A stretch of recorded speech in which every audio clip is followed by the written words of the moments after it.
புதுவை உலா நேயர்களுக்கு என் அன்பான வணக்கம். நான் உங்கள் கலாவீசு, புதுச்சேரியிலிருந்து. ருக்மணி தேவி அருண்டேல் அவர்களின் 120ஆம் பிறந்த நாளினை ஒட்டி புதுவை தமிழ்ச்சங்கத்தில் புதுவை அருங்காட்சியகம் நடத்திய உலக நாட்டியங்களில் பரதநாட்டியங்களின் கண்காட்சி நடைபெற்றது. பரதநாட்டியம் தென்னிந்தியாவுக்குரிய, சிறப்பாக தமிழ்நாட்டுக்குரிய நடனமாகும். நமது பாரம்பரியத்தை நிலைநாட்டுவதுடன் மிக தொன்மை வாய்ந்ததுமாகும். இது பிரபலமான நாட்டியமும் கூட. பரதநாட்டியம் என்ற சொல்லில் இருக்கும் பாவம், ராகம், தாளம் ஆகியவற்றை குறிப்பிடுகின்றன. இதில் பாவம் உணர்ச்சியையும், ராகம் இசையையும் குறிப்பதுடன் தாளம் இணையும் நடனம்தான் பரதநாட்டியம். கிமு 2000 ஆண்டுகளுக்கு முற்பட்ட கலையாகும் நம் பரதக்கலை. நடனம் பொதுவாக பாரம்பரிய கர்நாடக இசையுடன் அமைந்திருக்கும். நமது பாரம்பரியத்தின் கலாச்சாரத்தின் அடையாளமாக விளங்கி இந்தியாவிற்கு பெருமை சேர்க்கிறது இந்த நடனம். நன்கு தேர்ச்சி பெற்ற நாட்டிய கலைஞர் தனது முக பாவனையில் நவரசங்களின் பாவனைகளையும் வெளிக்கொணர்வதை காணலாம். முத்திரைகளும் உடல் அசைவுகளும் சேர்ந்தது அடவு என்று அழைக்கப்படுகிறது. பல அடவுகள் இணைந்து சதி என அழைக்கப்படுகிறது. அடவுகள் சுமார் 120 உள்ளன. பரதநாட்டியத்திற்கு பாடல், நட்டுவாங்கம் மற்றும் இசைக்கருவிகளின் துணை தேவை. வீணை, புல்லாங்குழல், வயலின், மிருதங்கம் ஆகிய இசைக்கருவிகள் இதில் இணையும். வண்ண பட்டாடைகளுடன் காலில் சலங்கை கட்டி ஆடும் அழகை காண கண்கள் கோடி வேண்டும். இக்கலையின் ஆசிரியர்களில் பந்தநல்லூர் மீனாட்சி சுந்தரம், வழுவூர் பி. ராமையா பிள்ளை, திருவானம்புத்தூர் சுவாமிநாத பிள்ளை, தனஞ்சயன், அடையார் லட்சுமணன், கலாநிதி நாராயணன் ஆகியோர் குறிப்பிடத்தக்கவர் ஆவர். தாண்டவ நடனமாடும் சிவனை நாம் சிதம்பர கோவிலில் கண்டு ரசித்திருப்போம். சைவ திருத்தலங்களில் உள்ள பல பழமையான சிவ சிற்பங்கள் பரதநாட்டிய நடன காட்சிகளைப் போல இருப்பது கண்கூடு.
ஆயிரத்தி 1904ஆம் ஆண்டு பிப்ரவரி மாதம் 29ஆம் தேதி மதுரையில் ருக்மணி தேவி அருண்டேல் அவர்கள் பிறந்தார். இவர் ஒரு புகழ்பெற்ற நடன கலைஞர். கலாச்சேத்ரா நடனப் பள்ளியை நிறுவியவர். ஒரு சாரார் மட்டுமே பயின்று வந்த சதீர் என்ற நடனத்திற்கு பரதநாட்டியம் என்ற பெயரிட்டு பலரும் பயிலச் செய்தவர். புதுவை அருங்காட்சியகம் நிகழ்த்தியிருக்கின்ற இந்த கண்காட்சி என்பது பெரும்பாலானவர்களுடைய உழைப்பு இந்த இடத்துல பார்க்க முடியுது. நம் நாட்டை தாண்டிய உழைப்பு, அதாவது கலைகள் மேல் அவங்க வைத்திருக்கின்ற பற்று மிக சிறந்த முறையில் காட்சிப்படுத்தப்பட்டிருக்கிறது. இதில் வெளிநாடுகளுடைய கலை தாக்கங்கள் முதற்கொண்டு கலைகள் மேல் அவர்கள் வைத்திருந்த ஆர்வம் அதில் ஆரம்பித்து இந்திய நாட்டின் கலைகள் வரை, குறிப்பாக நடனக்கலையை எந்தெந்த அளவிற்கு உயர்த்தி இருக்கிறார்கள் என்பதற்கு, அதில் நம் இந்திய கலை எந்த அளவிற்கு மிக உயர்ந்து இருக்கிறது என்பதற்கும், தமிழகத்தில் உருவான கலைகள் இதில் முக்கிய பங்கு எந்த அளவுக்கு வகித்திருக்கிறது என்பதற்கு இந்த இடம் மிக சிறப்பான ஒரு காட்சியை ஏற்படுத்தியிருக்கிறாங்க. இதில் புதுவை மியூசியம் அருங்காட்சியகம் என்பது பல்வேறு வகையான நிகழ்வுகளை ஆவணப்படுத்தி கொண்டிருந்தாலும் கூட இந்த முன்னெடுப்பு என்பது என்னை பொறுத்தவரை மிக முக்கியமானதாக கருதுகிறேன். புதுவை மண்ணை சார்ந்தவனாகவும் ஒரு இந்திய மண்ணை சார்ந்தவனாகவும் எங்களுக்கு மிகப்பெரிய பெருமையாக இருக்கிறது. அனைவரும் வந்து பார்த்து இதன் மூலம் பலன் பெற வேண்டும் என்றால் நிச்சயமாக பள்ளிகளுக்கும் மற்ற கல்லூரிகளுக்கும் கலை நிறுவனங்களுக்கும் சென்று சேர வேண்டும் என்றால் உண்மையிலேயே இந்த புதுவை அருங்காட்சியகம் செய்திருக்கிற ஏற்பாடு மிக சிறப்பானது. குழந்தைகள் முதற்கொண்டு கொண்டு சேர்க்க வேண்டிய மிகப்பெரிய கடப்பாட்டை புதுவை அருங்காட்சியகம் ஏற்படுத்தியிருக்கிறது. இதற்கு என் மனமார்ந்த வாழ்த்துக்கள். நன்றி. இந்த நாட்டியம் சார்ந்த ஒரு கண்காட்சின்றது ஒரு மிக மிக ஒரு பாராட்டக்கூடிய விஷயம். ஏன்னா இதில் உலக நடனங்கள் எவ்வளோ வெரைட்டி இருக்குது அதை பற்றி இங்கே சொல்லியிருக்கிறாங்க.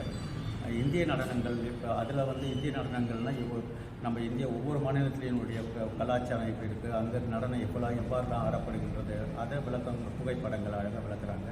அப்புறம் இறைவனால் ஆடப்பட்ட நடனங்கள், அவங்களுடைய இறைவன் நிறைய அந்த சிற்பங்களுடைய போசஸ்லாம் நிறைய ஆய்வு செய்து எடுத்துருக்குறாங்க. அதே மாதிரி நாட்டிலோட தமிழ் பெயர்கள், ஒரு முத்திரைக்கான சான்ஸ்கிரிட்டில் இருக்கிற முத்திரைகள், இப்போ நாட்டிய சாஸ்திரத்தில் இருக்கிற பெயருக்கும் அதற்கு முன்னாடி தமிழ் பெயர்களை எவ்வாறு இருந்தது, அதற்கான தமிழ் பெயர்கள் எல்லாம் விளக்கம் கொடுத்துருக்குறாங்க. ஒவ்வொரு முத்திரைக்கான விளக்கங்கள், அதே போல் விபாகா சுந்தரமுடைய அவருடைய விளக்கங்கள், தமிழ் பெயர்களுடைய முத்திரையினுடைய தமிழ் விளக்கங்கள், அதே மாதிரி ஒவ்வொரு நாட்டியத்திற்கான விளக்கங்கள் அழகாக கொடுத்து, புகைப்படங்கள்லாம் அழகாக கொடுத்து, நாட்டியங்கள் கற்றுக்கொள்பவர்களுக்கு ஆய்வு மாணவர்களுக்கு பயன்படும் வகையில் மிக சிறப்பான முறையில் இந்த ஒரு கண்காட்சியை நிறுவியிருக்கின்றார்கள். நாட்டியம் சார்ந்த ஒரு ஆய்வு செய்யணுன்னாக்கா இந்த ஃபோட்டோஸ்லாம் கண்டிப்பாக தேவைப்படும். அவ்வளவும் இங்கே நிறைய ஒரு ஆயிரக்கணக்கில் ஒரு ஃபோட்டோஸ்லாம் அவங்க எடுத்துருக்குறாங்க. இதிலிருந்து தொல்காப்பிய காலத்திற்கு முன்னாடியிலிருந்து இந்த 2000-3000 ஆண்டுகளுக்கு இன்றைய காலகட்டம் ஒரு வளர்ச்சி எப்படி அடைந்துள்ளது என்பதை ஒரு நிரூபிக்கக்கூடிய மிக சிறந்த ஒரு நாட்டிய கண்காட்சி. வரவேற்கத்தக்கது. ஐயா அவர்களுக்கு எனது மிகுந்த நன்றியை தெரிவித்துள்ளேன். அருங்காட்சியகத்தினுடைய இயக்குனராக இருக்கிறேன், என்னுடைய நிறுவனராகவும் காப்பாளராகவும் இருக்கிறேன். இன்றைக்கு நடந்து கொண்டிருக்கின்ற இந்த கண்காட்சி நாட்டிய தொடர்பான கண்காட்சி. நாட்டியம் என்றாலே இந்தியாவை பொறுத்தவரையில் நமக்கு நினைவுக்கு வரக்கூடியது பரதம் தான். பரதத்தினுடைய நிலைகளை விளக்கணுன்ற அடிப்படையில் தான் இந்த கண்காட்சியை நம்ம தொடங்கணும். இது 4 ஆண்டுகளுக்கு முன்னால் 116வது பிறந்த நாளை நம்முடைய இந்தியாவுடைய மிகப்பெரிய அடையாளமாக கருதப்படக்கூடிய, நாட்டிய அடையாளமாக கருதப்படக்கூடிய ருக்மணி தேவி அருண்டேல் என்ற அம்மையாருடைய நினைவாக அவர்களுடைய பிறந்த நாளில் இதை மதுரை மாவட்டத்தில் தான் இதை முதன்முறையாக தொடங்கணும். இந்த கண்காட்சி அடிப்படையாக முத்திரை கண்காட்சியாக தொடங்க பெற்றது. இன்றைக்கு உலக நாட்டியங்களில் பரதநாட்டிய கண்காட்சி என்ற ஒரு அடுத்த நிலைக்கு வந்திருக்கிறது. இன்று அவர்களுடைய 120வது பிறந்த நாள். இது லீப் ஆண்டு என்று சொல்லப்படக்கூடிய அந்த 4 ஆண்டுகளுக்கு ஒரு முறை தான் அவர்களுடைய பிறந்த நாள் வருது. அதனால 4 ஆண்டுகளுக்கு ஒரு முறை தான் இந்த கண்காட்சியை நாம் அமைக்கிறோம். இதில் ஒரு 12 ஆண்டு திட்டம் என்னுடைய மனதில் எண்ணிக்கொண்டேன்.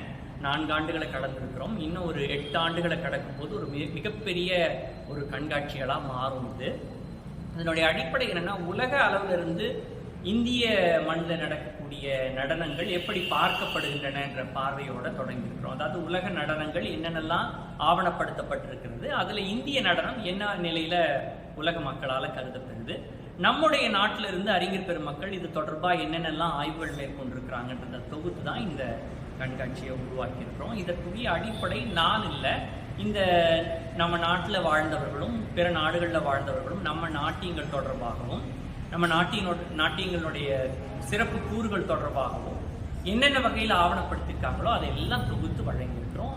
அனைத்து புதுச்சேரி மக்களும் பயன்பெறுவதற்கான ஒரு நல்ல வாய்ப்பு.